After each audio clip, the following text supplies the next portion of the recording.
Hey everyone, welcome back. My name is Matt, and today we're taking a look at the Insta360 X3. So this is Insta360's latest 360 camera with a giant touchscreen display here. It's actually starting to rain, which is perfect because this camera is completely waterproof. It's an action camera, and they sent me a few accessories. So they sent me this really long selfie stick. This is an invisible selfie stick, and this gives you drone-like shots because this thing extends a huge amount. I'll put the number on the screen. It's so ridiculous. I could probably touch that tree behind me. And they also sent me this right here, which is the bullet time attachment handle. So you go ahead and you attach the invisible selfie stick and you kind of swing it around your head. It looks a bit stupid in public, so I'll probably try it here in my parents' backyard. So something really cool is the bullet time camera can actually mount in two places. So you can use it sideways for the bullet time mode, or you can actually open up the legs, use this as a little tripod, and then mount your invisible selfie stick on top, which is super cool. So I am super hyped to actually try this camera out.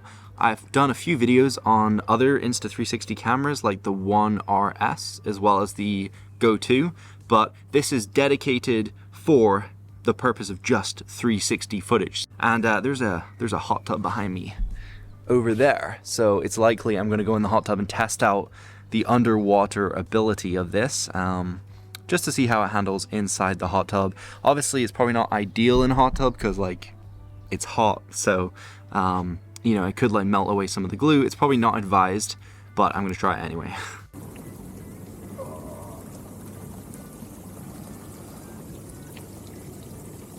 So now this is the 360 mode. So it's recording in 5.7K on both cameras, so you should be able to look behind me and in front of me. And now let's go underneath the water. Now here's some cool shots I managed to capture with this camera using the invisible selfie stick.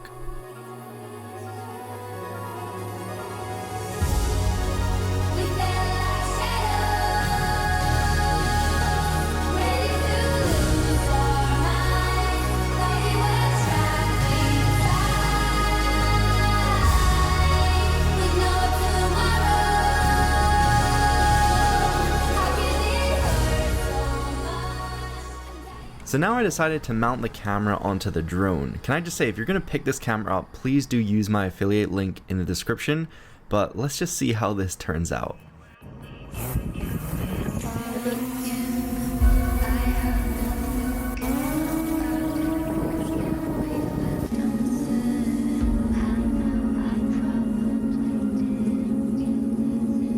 But now let's just talk about the design of this camera. So on the right hand side here, you actually have this flap, which looks like it should be opened. It looks like it has a little notch to put your fingernail in and to pry it open. However, this does not open. This is actually a speaker, and I believe above that, that's a microphone. So don't open those, whatever you do. Below that, you have a power button, and then below that, you have this here, which is a quick select button. This is programmable. Inside the camera, you can actually create your own preset modes with the exact settings you want depending on what you're doing. So if you're wanting a specific mode with a specific resolution and frame rate, then you can just go ahead and program that into the quick select menu. On the other side of the camera, there is these little doors which you can open using this switch. And the first one is a USB-C port. That's just for charging the camera up. It takes 90 minutes to charge fully, and you can get 80 minutes record time. Honestly, that's pretty good because this camera doesn't really need to be on for the full 80 minutes. I took it away on my trip and I used it for a few days without even charging it once, which was super cool. Something really cool about this camera is there's a button on the front here, and when you press that, it will actually power up the camera, start recording, will capture a shot, and once it's done, it will just completely shut off again. So that saves you a ton of power. It means you can just have it mounted on you if you want to capture some like FPV for photography. You just press it, starts recording, and then turns off straight away. So really, really handy for if you want to conserve power as much as possible. So in terms of the battery, it is removable. You can just flick these two switches and it's spring loaded, water sealed. This is an 1800 milliamp hour battery. So I guess you could pick up extra batteries. You could switch them in and out of this thing, which is pretty cool. Or if they degrade over time, you can just pick up a new battery. You don't actually have to throw away your camera. And just beneath that battery is where you go ahead and put in your micro SD card. So I have a 64GB card in here, which is kind of more than enough. I mean, I haven't even filled it up fully, and I've been using this camera for a couple of weeks now. At the bottom of the camera, there's this really nice flattened out area, which means you can actually put the camera down and stand it up without any needs for like a mount. But if you do want to put a tripod on here, there is a tripod screw underneath. Now, something that really stands out about this camera is just the gigantic screen on the front here. So this thing has a 2.3-inch display, and this is a touchscreen display, very vibrant as well as very bright. You can see it outside clearly.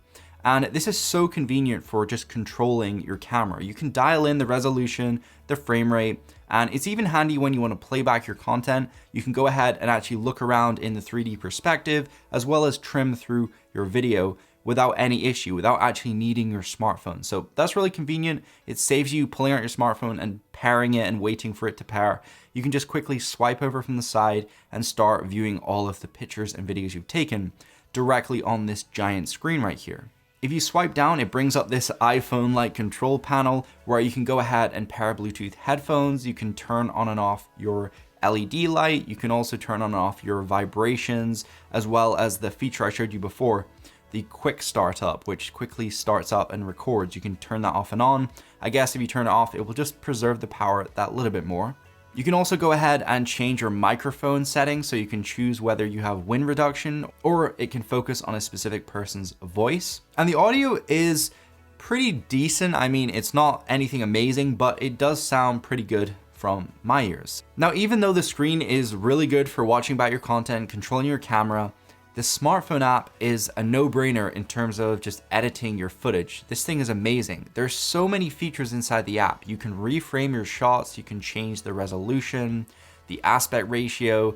You can actually choose whether the video is vertical or horizontal. So if you've captured a shot in this camera and you want to turn it into like a YouTube short or an Instagram reel, you can export it as vertical. Or if you want to make a YouTube video, you can just export it as horizontal. So it's literally so handy for those scenarios if you're a content creator. But the app allows you to track subjects. It can allow you to change the field of view, so you can make it look kind of like a normal camera. There is a linear mode, a tiny planet mode. I actually found it a little bit overwhelming because this camera's recording in every single direction. It can kind of be confusing, like, how do I edit this? Like, what do I point at? Because if you're in a really beautiful environment, it can be really hard to pick what you want in frame.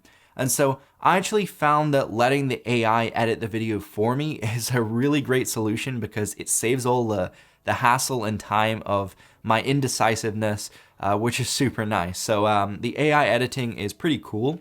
So let's just talk a little bit about the modes you have in this camera. So you do have your standard video modes. You can record 4K on a single lens, 5.7K on both the lenses in 360 mode.